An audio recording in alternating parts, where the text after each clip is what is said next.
Hey everybody, it's John from Humor and History, and I am back. And yes, I'm here to scare you. Now I'm back, and yes, it is taking a little more time for my videos. I apologize for that, but that's good because work is good. What Shakespeare sounded like and how we know. I was kind of interested in this. Americans, and a lot of Americans who aren't really educated, and to be honest, myself included, gotta call it when it's that way. I understand some of Shakespeare, but I don't understand a lot of the language and how they spoke at the time. So I'm interested. So here we go. Shakespeare didn't sound like this. And he didn't sound like this either. But if you were back in 1610 and you snagged a couple front row tickets to the Globe, what kind of English would you hear? Made by an American. American. I think I said it that way. I have a confession. A tough one for a language nerd. Here goes. I never really got into Shakespeare. Yeah. I remember the theater geeks, the girl with one hand raised, head turned, chanting lines to whom exactly? Maybe a poetry-loving squirrel. Nah, wasn't for me. I was into Legos and languages, which is how I ended up unintentionally parsing Homer in Greek before I had to face Shakespeare. Yes, had to. A class assignment. I think it was The Tempest. I skimmed just enough to pass a quiz. Then I honestly would have shelved the Bard forever, but for that one stray remark. As the theater geeks donned their best British accents, a random gadfly sneered. Heh, you know what Shakespeare really sounded like? He sounded like us. No. What? Had I missed something about Shakespeare? Something that took linguistic detective work to solve? Something like his poor spelling. It's there in the bad quartos secretly scribbled by some bootlegger in the audience. It's there in the good quartos in the first folio, too.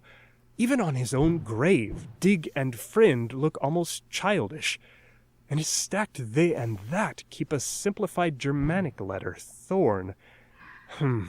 This isn't his spelling. 1400. Okay, I'm actually intrigued about this. I often wondered why he spelled that way, and it always sounded like he didn't know how to spell, but he was writing the way it sounded to him. Because if you do actually kind of say the words, it does sound more like more English. But then he's also one of the first playwrights to be.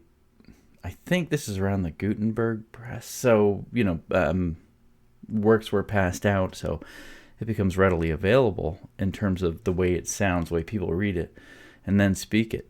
It sounds like almost like it started at the basis of the language, but how he got there. Chaucer's English was a very readable tonga.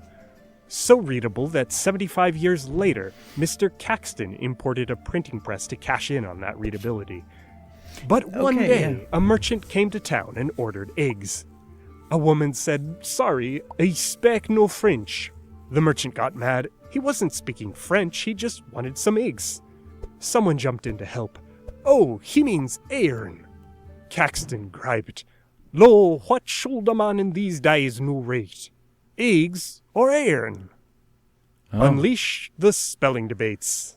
How to spell knicht when it was evolving into night? Should correction have a C? Oh, okay. And why, why did Chaucer's vowels fall apart so fast? By 1600, the ongoing great vowel shift was turning E into I, A became E, and O was oo.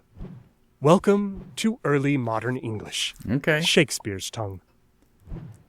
Good friend, for Jesus' sake forbear to dig the dust and close it ere. Not here. Ere. Just one of many rhymes that, well, they aren't rhymes anymore. Pleadeth rhymed with dreadeth, are with are, and own with alone. You find craters, raisins. I went fine with company. Should kept its ul and didn't match wood. Extra credit spell two words that sound like society and rhyme with variety. Okay, that makes so much more sense. That's why so Americans read Shakespeare, it is really hard for us. But I can see how it might be easier if you're speaking proper English, or as we would call it, British English. But all right, yeah, in American English, these words have no rhyming ability, and that's why probably Americans just do not, and Canadians to a certain extent maybe, don't read that much Shakespeare. But I can see how the language would have a certain cadence to it, a certain rhyming to it. Okay, this does actually starting to make sense. Okay. Haha. You get play and pray and say. But then the Say, rhymes with yeah. say. Yeah. So wait, were all of these actually E? Or maybe the was there? Well, fortunately, we find ear-witness accounts of a meat merger. Say was in the process of merging with C. With caution, rhymes may even help us recover puns, like probably raisins, and maybe boil. And rhythm, like those iams my teacher made us drum out in class, those count how many syllables were in, say, enclosed. Two syllables. Except Just a thing, we never learned this in American English. At least as far as I know, we've never learned that. Unless it was just like a one-day thing. Anyway. except here it demands three. Enclosed. Meter can also reveal stress, not housewifery, but usifrey. Okay, you're learned now. You see in say and says a noun and a verb. It's no longer strange for you to hear, I know the reason, lad I. And you can stomach the news that Shakespeare's name may have been Shakespeare or Shakespeare. Shakespeare, yeah. In 1889, Alexander Ellis added one more piece of evidence: modern dialects.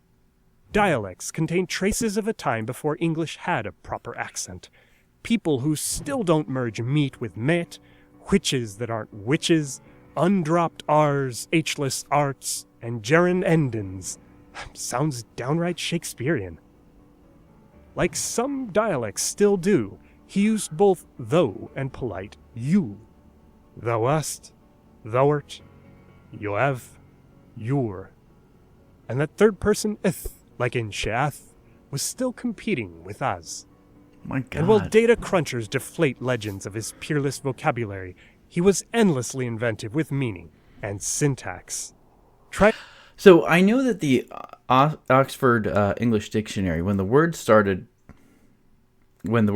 coming to and definitions, a lot of them are traced back to Shakespeare.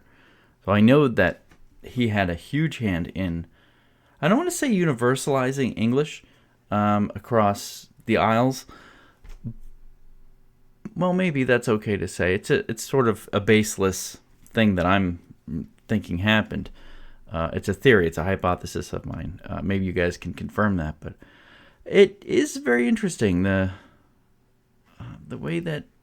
Well, I'm just going to keep watching. I'm finding this kind of fascinating. Out this word order. Though I with death and with reward did threaten and encourage him not doing it and being done. Yeah. Playful a tangle for audiences to untie on the spot. So, what about listening to a whole play? Linguist David Crystal tested. So I guess my understanding is it's more Norwegian sounding, which I mean, or more Nordic sounding. So I mean that makes total sense, given the history of the country.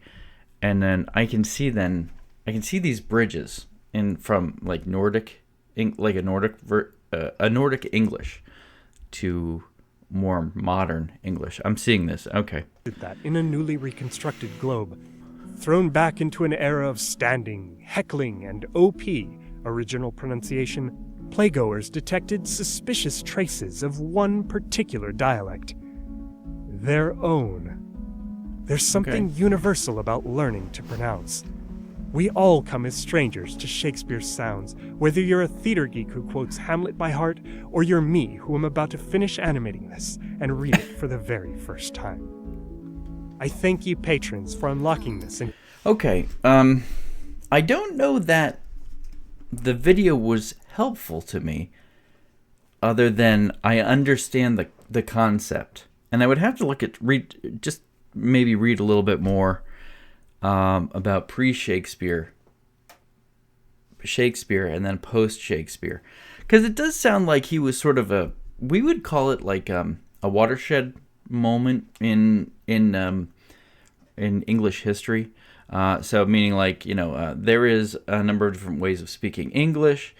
Then they go through some kind of a filter. We call it a watershed here in the States. I'm sure the word you have a similar word or the same word.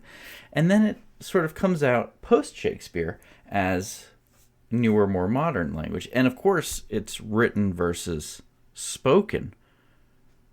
So this actually leaves me more questions than I have answers to, but a better understanding. And of course, the more of an understanding you have of something, you unlock more things that you don't know.